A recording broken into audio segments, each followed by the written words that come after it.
Quand il de Rabbi Sina Shaoul, il avait un seul fils. Mais sa femme est tombée, si je me souviens bien, 17 fois enceinte. Elle a fait 17 fausses couches dans sa vie.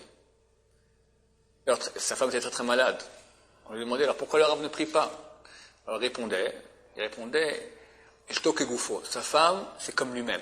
Quelqu'un peut prier pour le monde entier, mais pas sur lui-même. Et sa femme, c'est comme lui-même. Donc, il prie pour le monde entier, et des fois, on a vu des guérisons miraculeuses, mais pour lui-même, lui souffrait, sa femme souffrait, de souffrances terribles. Et je pense, c'est moi qui le pense, personne, j'ai entendu de la bouche de personne, que dans le domaine où il a beaucoup souffert, c'est-à-dire au fait qu'il y a beaucoup de fausses couches, là, il était spécialiste. En ce qui concerne les femmes qui n'avaient pas d'enfants, ou fausses couches, ou n'arrivaient pas à terminer leur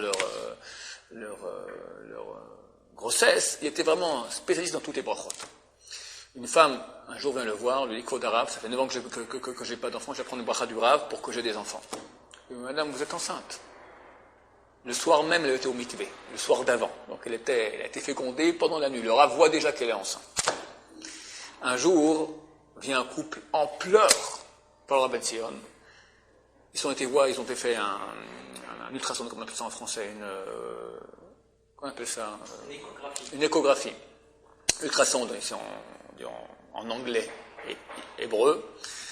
Et les médecins lui ont annoncé qu'il avait un enfant anormal qui avait 3 pieds.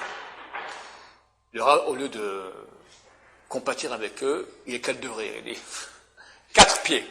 Eux ne comprennent rien du tout, et il est congédié. Quelques mois plus tard, au Hachem, ils apprennent qu'ils ont 2 enfants en bonne santé, avec en tout 4 pieds, mais 2 personnes. Bonne journée.